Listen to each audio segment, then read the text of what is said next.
After you submit your essay to teachers, one typical comment is, "This is too descriptive," or "There is not critical analysis." In this unit, we are going to see the distinction between critical and descriptive writing. Let's take a look at descriptive writing first. Most forms of writing involves description. In a short story, characters and places need to feel real for the reader.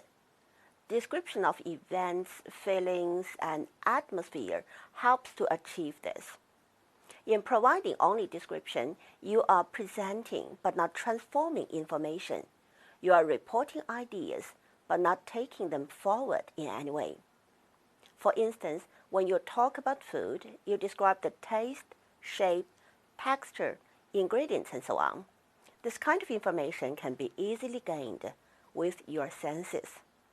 In higher learning, it is necessary to involve descriptive writing in essays, particularly in the early part of the essay.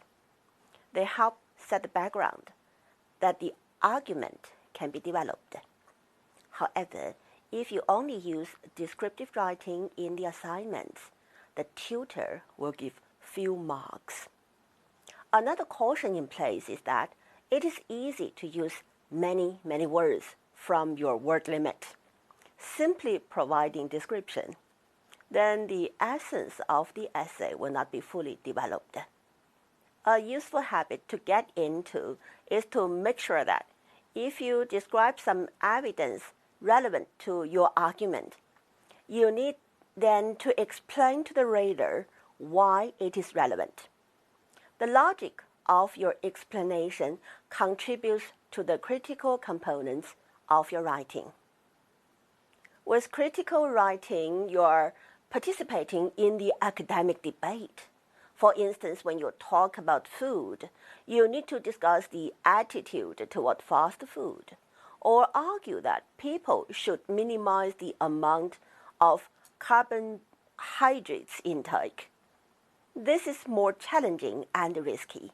Let's view a pair of examples.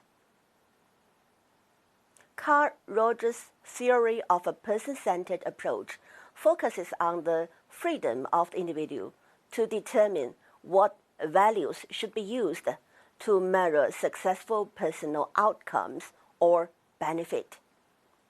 This is a descriptive writing, which only explains what a theory says.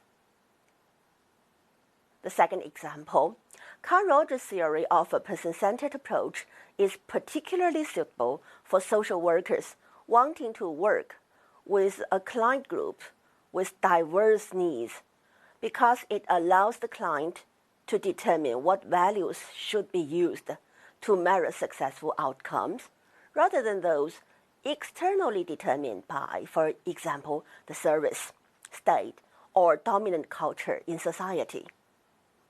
This example goes further to show why that theory is relevant, which involves the author's acceptance or refusal. Thus, we say he is writing critically.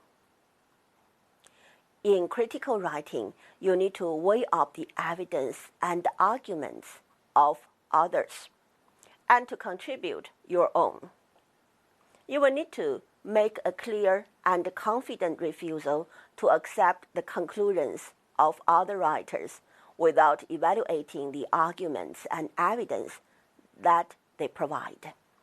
A balanced presentation of reasons why the conclusions of other writers may be accepted or may need to be treated with caution. A clear presentation of your own evidence and argument leading to your own conclusion, and a recognition of the limitations in your own evidence, argument, and conclusion. The key element in critical writing is the overall structure of your piece of writing. For maximum effectiveness, your writing needs to have a line or lines of argument running through it from the introduction to the conclusion. Critical writing depends on critical thinking. Critical thinking at university does not mean looking only for the most important aspects of logic or just criticizing ideas.